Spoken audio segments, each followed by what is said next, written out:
All right, today's mostly going to be a day of me shouting at you. No guests, no graphics, no nothing. It's bare bones, and it's Dan Besbris yelling in your face. It's a show format, frankly, that you've gotten quite used to over the last few years. But of course, I've tried to switch it up. I've tried to have more things, displays for those that are watching, more guests. We've done a good job of that since the start of this brand new pod. Quite pleased, actually. I think we're up to 3, 4, 5, 6, 7, 8, 9. I think we'd have 16 episodes with a guest so far, so that's cool. But I'm Dan Vespers. This is Old Man Squad Fantasy Basketball. Come on, Dan. Got to get this right. A month and a half into this thing, and I can't get the show name right. Old Man Squad Fantasy Basketball, the founding show of the Old Man Squad Sports Network, but very much not the only anymore. Lots of very cool things going on there.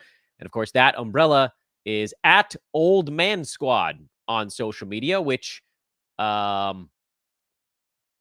think that that feeds up to almost 500 follows now, which is pretty cool. So please do check that out. It will also follow you back for whatever that's worth. You want to get one extra follower out of this ordeal? Follow Old Man Squad.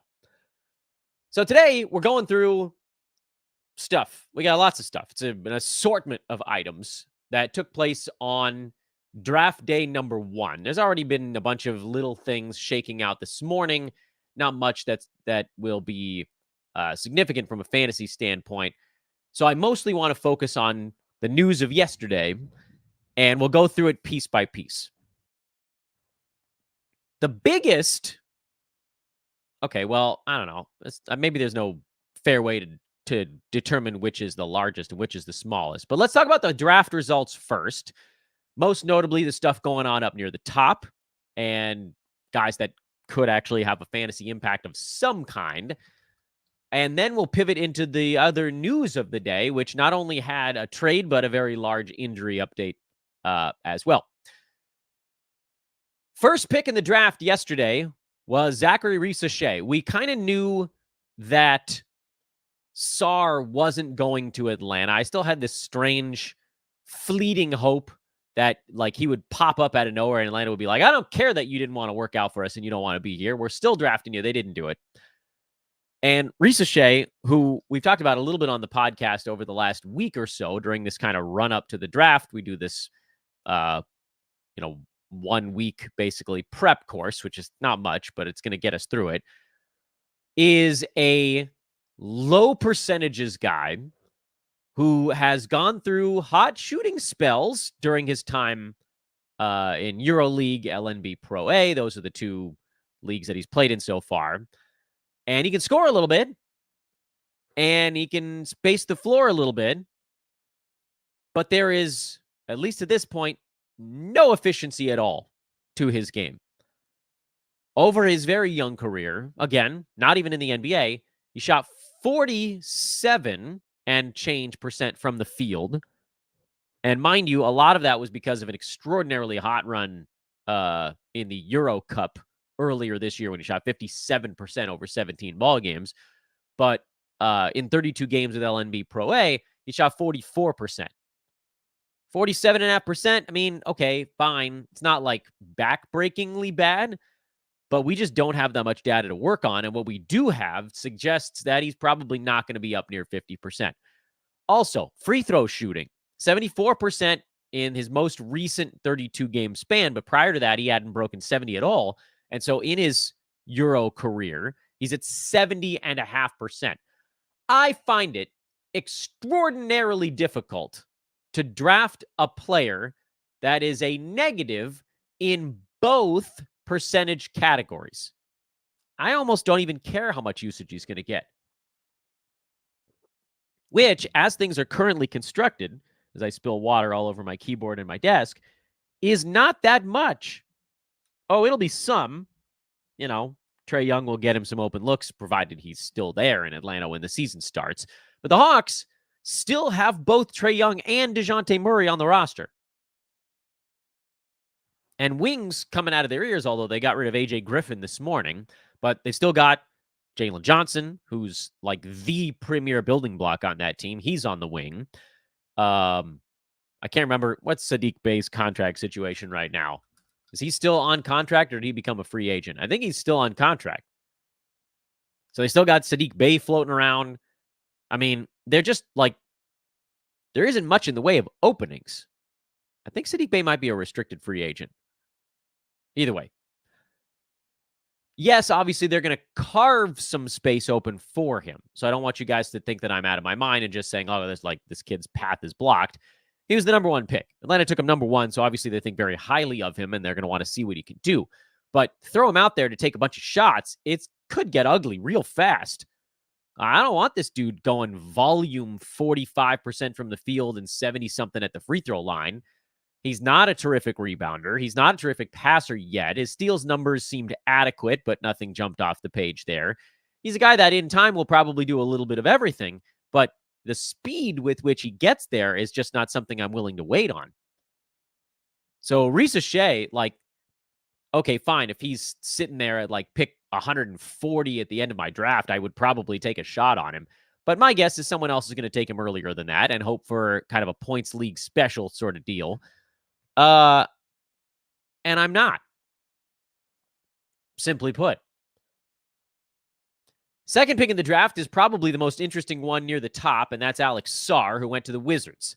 Now, Sarr is not what you'd call kind of a traditional center in that he's longer and leaner, but he is 7 feet tall. So the question of can he play center? The answer is he might not really have a choice. Because as long as Kyle Kuzma is still on the Wizards, the minutes at the 4 are pretty well jammed up. Now, we know that they're probably trying to move Kuzma, and maybe they bring back a whole bunch of stuff, and then all of this logjam clears up.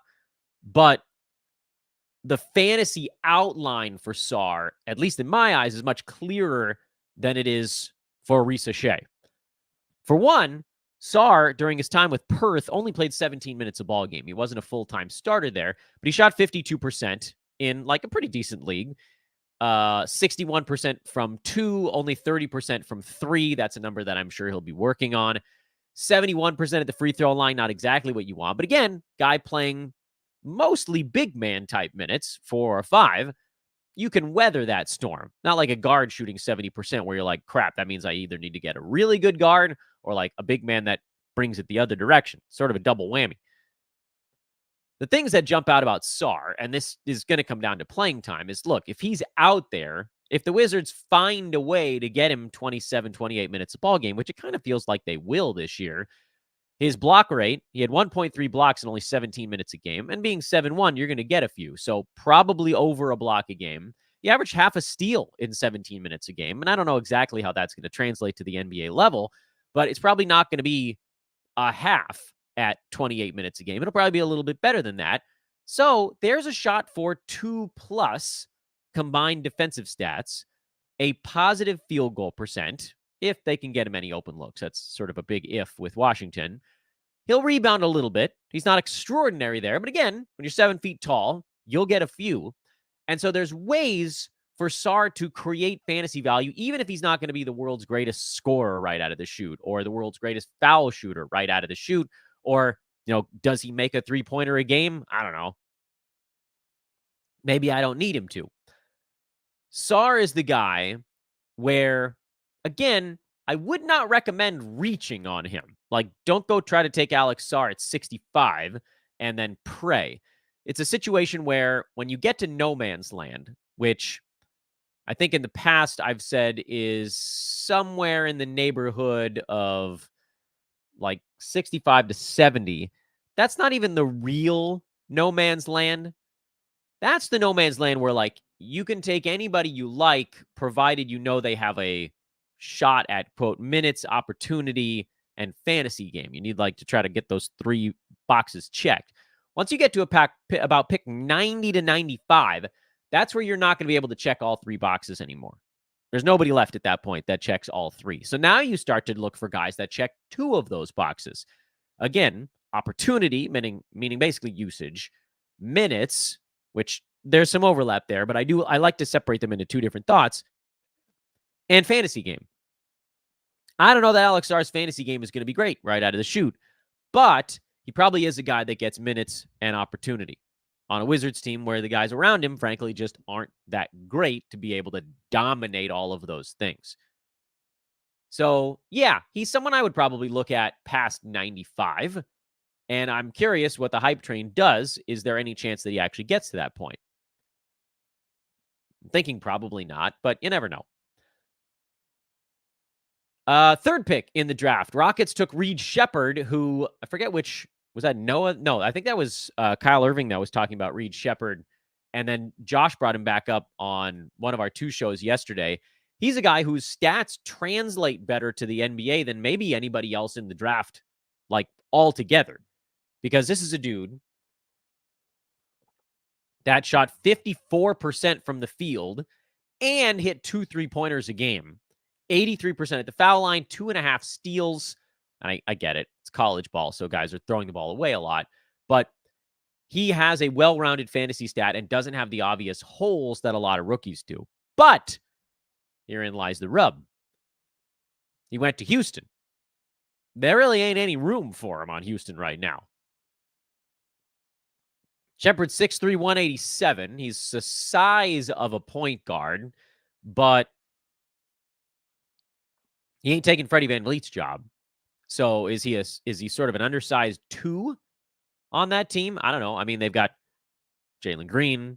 If they wanted to play Amen Thompson, I guess he's more of a 3 than a 2, but whatever. Like, there's kind of, without even getting into all the names on the Rockets, that's not even all that important. There's a logjam. That's kind of all you need to know. There's just too many dudes. Who else is on that club this year that would play in backcourt minutes? Dylan Brooks is a small forward, so if you push Amen Thompson out of that spot, then he probably moves more towards shooting guard versus power forward. Tari Eason should probably be back. Cam Whitmore is floating around. Jayshawn Tate, I think, is still there. And, of course, you got Van Vliet. Is Aaron Holiday still on the roster? I don't know how Reed Shepherd gets himself more than about 18 to 20 minutes to start, and that's just, frankly, not even remotely close to enough. So I don't know that we need to go deep down that rabbit hole on Reed Shepherd. As much as I'd like to draft him in fantasy because his game would translate, the minutes and opportunity part aren't there. So he's got the third box check, which is great fantasy lines, but no place to get him. Spurs drafted Stephon Castle with the number 4 pick. And I know we've had some positive things said about him on the show, but he's another guy who's a negative in both percentages. So, and he played 27 minutes a game with UConn this last year. So, I don't know. I mean, now hold on a minute. I might have gotten something wrong on Reed Shepherd and his stats. Now I feel like I got to correct myself before we go on to Stephon Castle. No, I was right. He was over 2 3-pointers a game. That was what I thought I got wrong. That was correct. So Castle was half a 3-pointer a game. Can't shoot the 3 ball. 2-point shot is like fine. Free throw stroke is 75.5%. 1.3 combined defensive stats in college, 11 points, 5 rebounds and 3 assists. I mean, the rebounds and assists are kind of decent, but now we're at a spot where maybe the opportunity is there, or the minutes might be there with San Antonio. They might just shoehorn him into playing time, but I don't know that the usage and definitely not the fantasy game are there yet. Let's go a couple spots farther. Ron Holland was the next name off the board. He went at number 5 to the Detroit Pistons. Kyle Irving talked to us a little bit last Wednesday about Holland's fantasy game. It's horrifying. He played with the Ignite, so lots of minutes, lots of touches, lots of shots. So you could kind of see a little bit how the scoring could get there. He was at 18.5 points, 6.7 rebounds in 30 minutes a game with the Ignite. Shot 47.5% from the field, just 68% at the foul line. Lots of steals. So that's intriguing. But again, he's going to get dropped into a spot where the job is tough. Like, there's no guarantee that he plays a ton of minutes right out of the gate. Even if he does, what are those percentages going to do to things? Yikes. he's not going to go like carry the Pistons out of the chute. There's outlines of a fantasy game with him, but that bad free throw number, and it's also not a positive field goal number, and doesn't hit the three-pointer, and the turnovers were extraordinarily high, like worse than 1-to-1 assist to turnover ratio last year. That screams rookie learning curve stuff. I will kindly pass. And that's actually where I want to pause on going through some of these picks, mostly because you've got a trade that we probably need to go over before we get to the Trailblazers pick at 7. So that's where we're going to sort of bounce things around here just a tiny bit.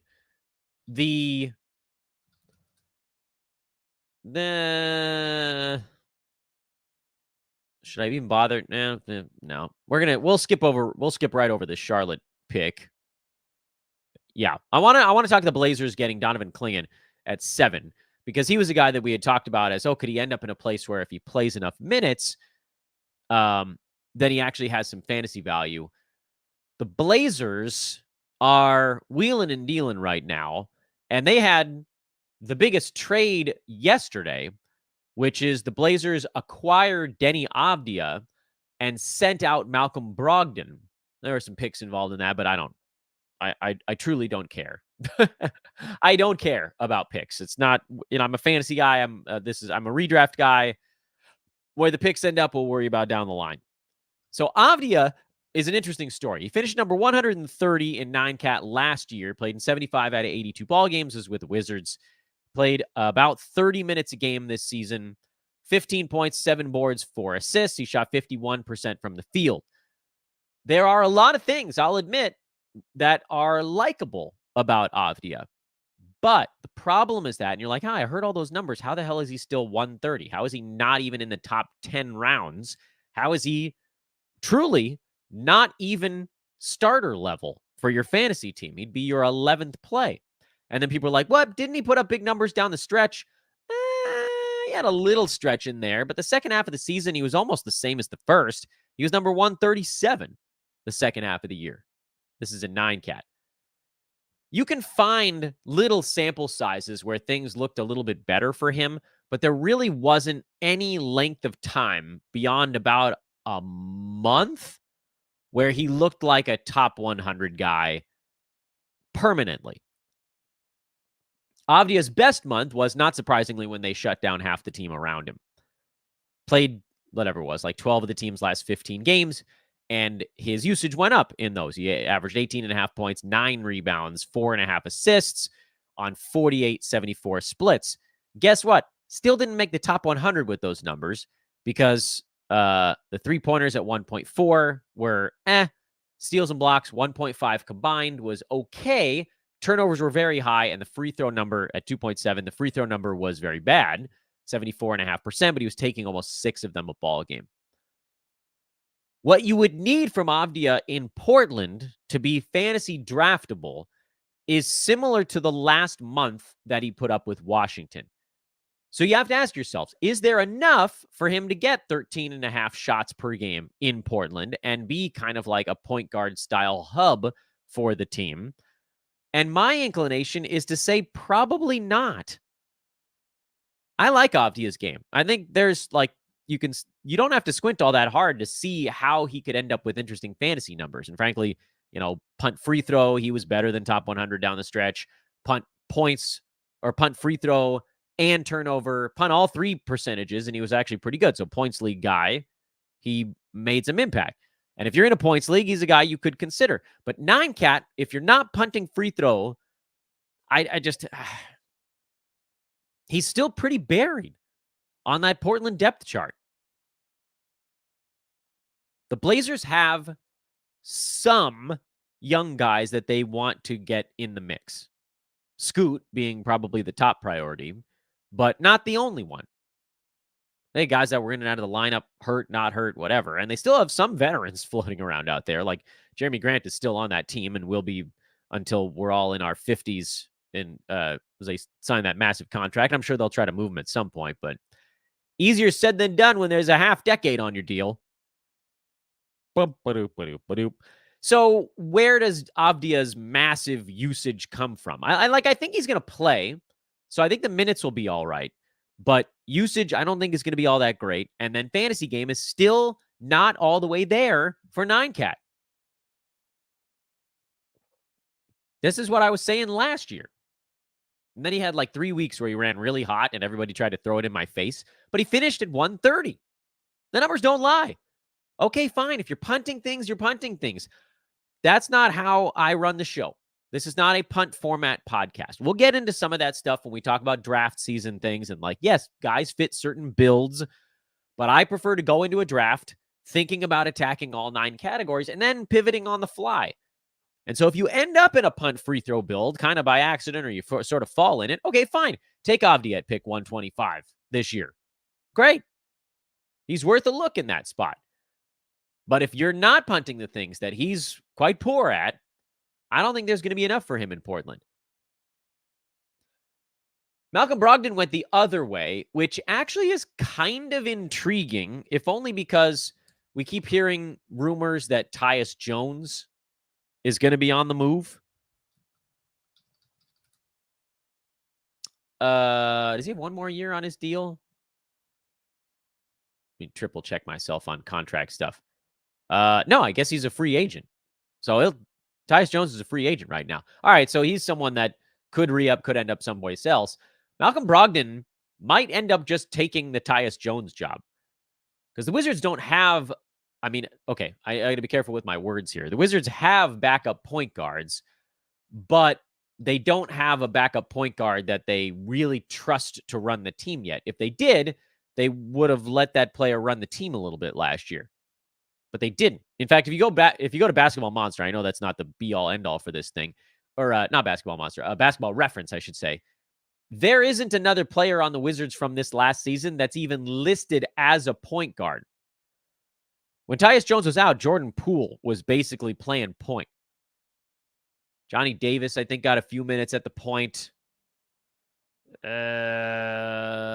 trying to think if anybody else was actually... Did Jared Butler play a little bit of point? I think he played a little bit of point also.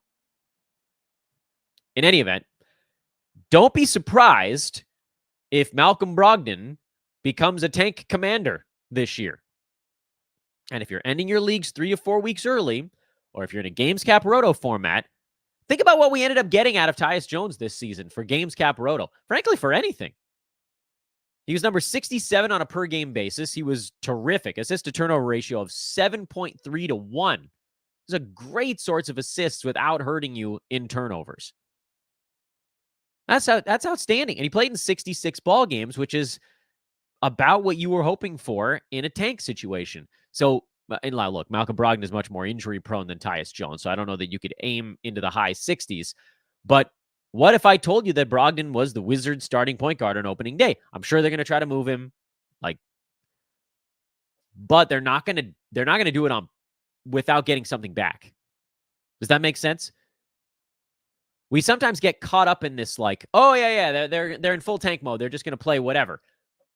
There is a value, and teams see it, in having a stabilizing impact guy that helps the other young guys figure out how to play basketball.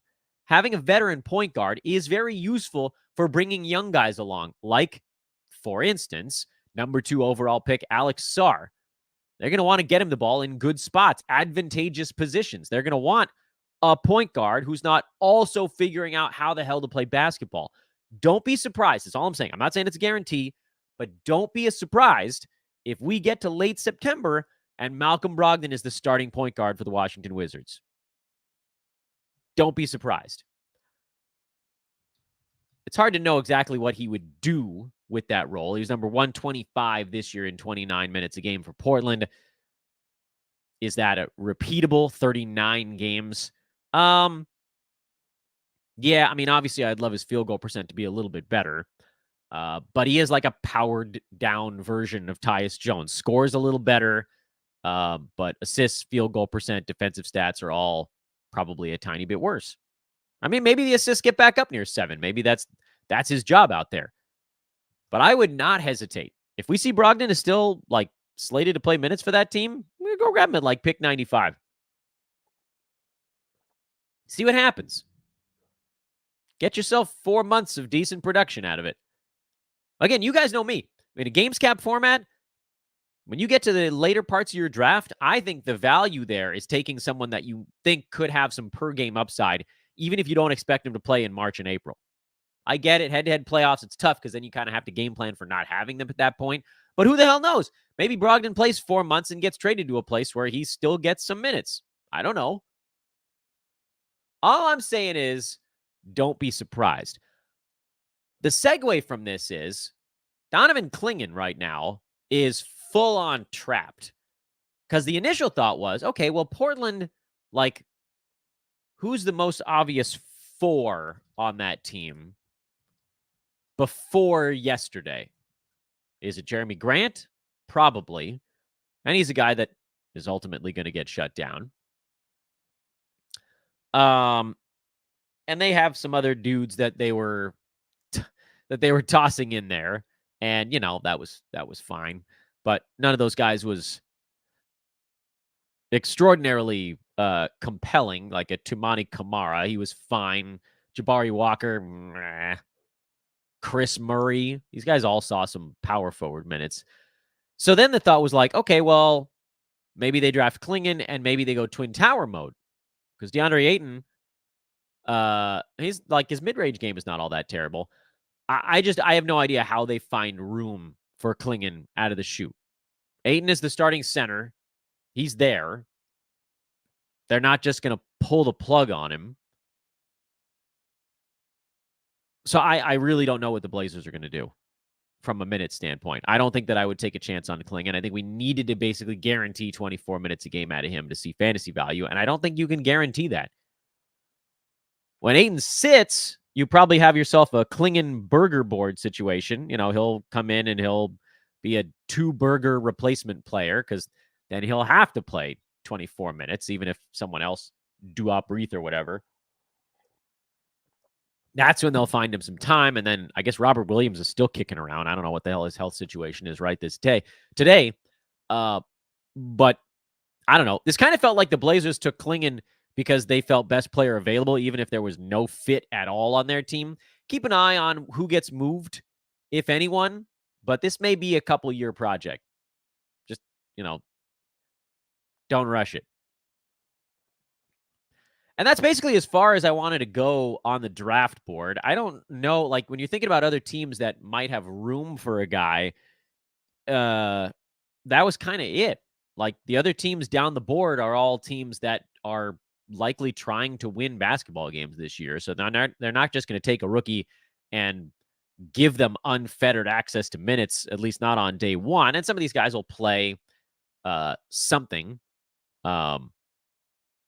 And we'll see if teams go into blow-up mode between now and October, and that could kind of change the way things look. But, like, are you really that worried about, the Wolves trading for Rob Dillingham from the Spurs? No. The Wolves have veterans everywhere. They're trying to win a championship right now, so they're not going to trust a rookie. So now you're going to, like, deep down the board, second-round stuff that's happening later on today. What teams could just have wide open space? The Hornets could have space, but the kid they took has like almost no numbers to go on. Is that Salone? I don't know if I'm getting that pronunciation right. Forgot to look it up. But dude averaged 9 points, 4 rebounds in 23 minutes a game. An LNB Pro A ball as well on 37% from the field. No! I won't do it. Not no way. Not no how. So yeah, I don't want anything to do with that nonsense. So then again, you've wiped out basically everybody that has minutes and opportunity. So I don't even care if anybody else has fantasy game because they ain't going to play. And of course, the big injury news to come out of yesterday as we look to kind of wrap things up, put a little bow on there was a extension signed or a new contract signed as well. Before we get to the injury news, Nick Claxton signed a 4-year deal for $100 million to return to the Brooklyn Nets. It has to be returned because it's not free agency, open free agency yet. And this matches with what I thought would happen what I talked about on yesterday's show. Remember, after we did 2 shows yesterday, And one of them with Josh, we talked about the trade to Mikal Bridges to the Knicks. And he was like, do we think the Nets really want to bring back Claxton? And after we ended a show, I thought, you know what? I think they bring him back. Even if the intention is to trade him in 2 years, you can do more with a decent player under contract than you can by just letting him walk for nothing. Like, what is a rebuilding Nets team going to do with a ton of salary cap space? Bring back a decent player, see what you can get for him in a year and a half, 2 years. So that's what they've done. Nick Claxton back with Brooklyn. Last year, he played 30 minutes a game, averaged 12 and 10 with 2.7 defensive stats, 63% from the field, full-on punt free throw guy. And that put him at number 71, which was a far cry, by the way, from his numbers that landed him way up the board the previous year, where he was at number 24. And the big difference, 3.4 defensive stats and 70% from the field. That's a big, big difference. Like, huge. He was one of, if not the most, I think we've got to get Giannis and Jokic out of the way, but he was like a top 4 field goal percent guy last year.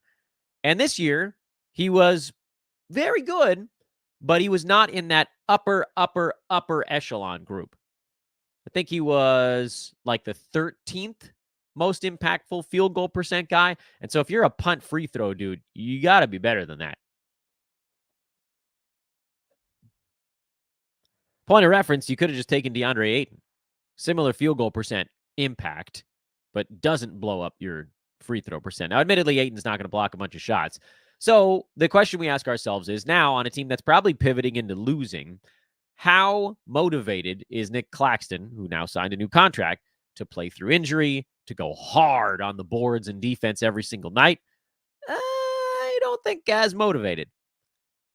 Now, that may just manifest itself in very small ways, but all I'm saying is I don't think that he trends up year over year, because his per minute stuff all went the wrong direction this past season. He played 30 minutes a game almost exactly each of the last 2 years. His scoring went down because his field goal percent was a little bit lower. I guess his rebounds were just a tiny bit better this season, but steals, blocks, both lower. Free throw percent pretty much exactly the same. Turnovers pretty much exactly the same as well. I'd say don't expect him to just magically go back to being 3.4 defensive stats a game. Not that like 2.7 isn't good. It's still quite good, but it ain't 3.4. I mean, that steal block combo is, I mean, 0.7 is a lot. And then the field goal percent was a big one as well. Maybe that goes back in the right direction. Hard to know with field goal percent, although I'd venture to guess the players around him being not as good means he just won't be wide open under the basket as often, but that's a kind of remedial analysis, so I don't think we can lean on that. Still, overall, Claxton in this 50 to 80 range probably feels more likely than Claxton in the 20 to 50 range. So I would look for drafting him probably 61 or beyond, outside the top 5 rounds, 6th round or later. And it also puts a lid, and everyone was yelling at me about this yesterday towards the end of the show. They were like, here are all these guys that are about to do stuff. And I was like, guys, don't hitch your wagon to a bunch of Brooklyn Nets forwards yet. Because first of all, like, they still have all the guys that they're trying to trade, like Dorian Finney-Smith and Cam Johnson and that ilk. But I also thought they'd be bringing back Claxton. So that stunts whatever they wanted to do at center. The way that this thing works out for us from a fantasy standpoint is the Nets trade like everybody other than Cam Johnson, and then you have no choice but to draft him, because then he'll take 13 shots a game and then he'd be a good fantasy player. But like, all these other guys are still jammed up, and the centers are now fully blocked. But the injury news that I was about to talk about a moment ago and then got waylaid by the Nick Claxton contract, Kristaps Porzingis underwent surgery, or the report at least came out this morning that he underwent surgery. He's expected to miss 5 to 6 months. I would treat that as 6, which puts you at Christmas, friends. And to me, and like, look, maybe Porzingis surprises the crap out of us and comes back more towards the 5-month end of that, but this is also still Kristaps Porzingis we're talking about. So is there a universe where he's ever come back faster than expected? I think it happened one time. He had like a back thing. We all thought he was going to miss 2 weeks, and then he was back after like a game and a half. This ain't that. It's a rare foot thing going on, and the unicorn, one of his hooves is busted. Assuming he's back by Christmas, you've wiped out the first third of the NBA season. That's basically the first 25 games. So now you're talking about high 50s in games if he came back and played every game from that point forward, which you know damn well he ain't doing. And you know they'd ease his butt back into things. My guess for Porzingis is 40 to 45 games this coming year. And my additional guess is that probably about 30 of those are full strength-ish. That's, to me, not a player you can draft. I don't want a guy like that holding down an IL spot in a league where maybe I only have one or two for 2.5 months. Because there's no guarantee that he's back by Christmas Day anyway. I mean, maybe he just waits through the new year. If Boston's winning all their ball games, why rush him? If you're in a keeper league and you get him crazy late and then squat on him for the following year, have at it. But redraft? I don't think I can do it. Because there's not even, he didn't play games down the stretch this year because Boston was in such great playoff position that he just skipped back-to-backs. We're not talking about 35, 40 games or whatever. We're not talking about 35, 40 in a row. We're talking about 35 to 40 games out of playing 50 to 55. It's going to be a massive headache. And this is a dude, mind you, in Porzingis that's consistently on our games cap darlings board. But you guys know my number one rule going into a fantasy team or in a fantasy season: do not draft long-term injured players. It will ruin all of your strategy. You start out so far behind the 8 ball because you're using a pick on someone that you could get an actual functional, decent player on. That's issue number one. Issue number two is if you get someone else hurt, then you've got a logjam on your IL spot. And for head-to-head, if you take losses at the beginning of the year, and then you're clawing your way back the whole time, it's just a disaster. Do not draft injured players. I'm not talking about day-to-day. Guys, I'm on day-to-day, I don't give a crap. I'm talking about guys that, they're expected to miss multiple weeks, or in this case, months at the start of a season. It will ruin your strategy. Think about folks that took Ja. He wasn't even hurt this year. Suspended for 25. Came back and was hurt 2 weeks later, 3 weeks later, whatever it was. It almost never works. Jaren Jackson Jr., 1 year. That was the only time. He came back early, and he was really good the rest of the way. I think there was one time that Russell Westbrook was supposed to be out 6 weeks, and he only missed 3, and then he was pretty good the rest of the season. I can legitimately think of the 2 times that strategy didn't work, but there's been dozens, high 2 figures times where you get burned. Guys come back, and they never are right. Now, the silver lining in all of this is the Celtics had a player this last year who, anytime a starter was out, he dropped into the starting lineup and was awesome when he did it. Y'all know where we're going with this. Longtime logo of the old man squad, Big Al Horford. He is problematic in head-to-head because he's not playing back-to-backs. I don't think he'll play back-to-backs this coming year. He didn't play them this last season, although admittedly they had more, Porzingis was there for a lot of it this last year. So they'll drop someone like a Xavier Tillman into that spot when Horford needs his rest days. But Horford, by the way, on the entire season, meaning including all the games where he was coming off the bench with a lower minute count, Horford was number 85 this year. Buoyed, mind you, by the fact that he only averaged 0.7 turnovers per ball game, but 9 points, 6 boards, 1.7 threes, 2.5 assists, 1.6 combined defensive stats, 51-87 was his field goal free throw splits on, mind you, very low volume. But it's also worth pointing out that in the games he started, which is about 2/3 of these because someone was always resting for the Celtics, he was more like a top 65 fantasy player.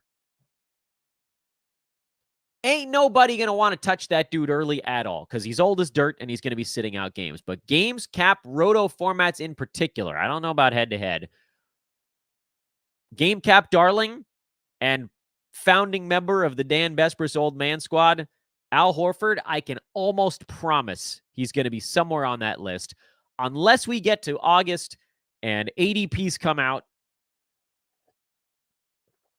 or Yahoo's pre-ranks come out. Maybe that's a more accurate way to describe it. Yahoo's pre-ranks come out and they pre-rank him like 75. Okay, fine. Then I'm not drafting him because how the hell can you spend your like late 6th, early 7th round pick on a guy that's going to sit out 17 ball games? Yeah, that's problematic.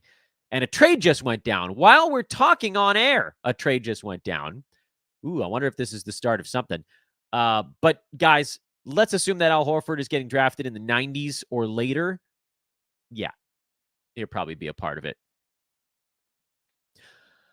The Sacramento Kings, as of just moments ago, are trading Davion Mitchell and Sasha Vezenkov to the Toronto Raptors.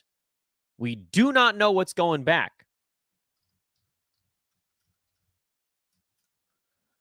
I'm just sort of sitting and waiting to see if there's a follow-up tweet. I don't want to go off air before we get more on this.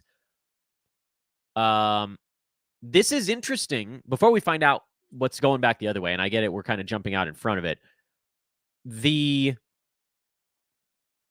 Kings, as of right this moment, that's a backup guard and a backup wing. What's Vezenkov's height? Let's make sure I get this number right.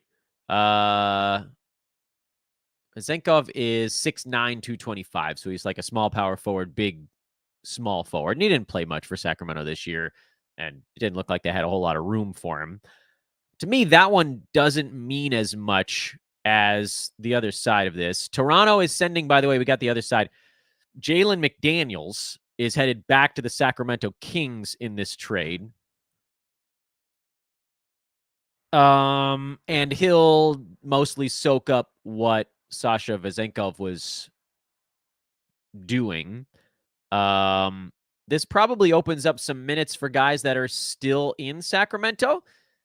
As far as fantasy value goes, none of the players involved in this trade are actually going to be worth doing much of anything unless we find out that, like, if we find out the Raptors are going to wedge a bunch of these dudes into playing time, I guess you could take a cursory glance, but I don't think these guys are going to have fantasy value. I'm more interested in what this means for the guys left over in Sacramento because, with every passing moment, we inch closer and closer to Keon Ellis seeing more significant playing time, which he got down the stretch when Kevin Huerter was out and Malik Monk was out. But they brought Monk back. That's going to cramp the style on things a little bit. Huerter is the piece that's hanging in the balance right now. If Kevin Huerter gets moved, then suddenly you've got probably, and they want to keep bringing Monk off the bench, then you probably have a De'Aaron Fox and Keon Ellis starting backcourt. And then Ellis would become a guy that I think about targeting in fantasy drafts. As it stands right now, a healthy Kevin Huerter still kind of stands in the way of anything fun going on in Sacramento.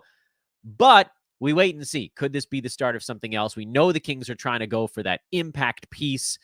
I think they just freed up some salary here. I don't know if that means that now in another trade they can sort of take on more than they send out. But they got Jalen McDaniels, who's a half-decent basketball player. He'll play some backup minutes, and we'll see what's coming next for the Sacramento Kings. If anything else goes down, I will tweet about it at Dan Besbris. I got to pull the plug on this podcast, though, because I got a lot to do over the rest of today and not that much time to do it.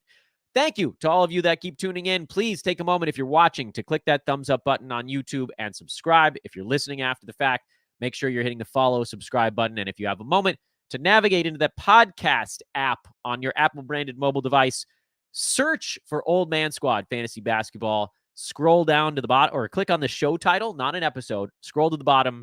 That's where you can drop that 5-star review. I think on Spotify, once you subscribe and listen to one episode, then you can just hit a button to rate and review. It looked a little easier on my screen, but I don't know. I may be wrong about that. So trade that just went down. That's the final thought here on this episode. Davion Mitchell and Sasha Vezenkov to Toronto. I don't expect him to play a ton of minutes for the Raptors. Jalen McDaniels heads to Sacramento, and I don't expect him to play much in the way of minutes either. But does this portend something else going on in the future? We'll find out soon. And again, we'll get you that information on social media at Dan Vespers, at Old Man Squad.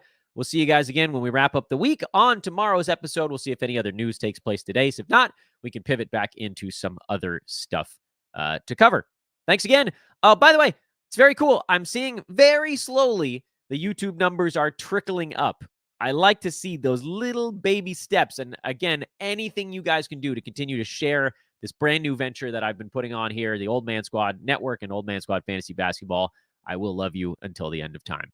I'm Dan. I'm out.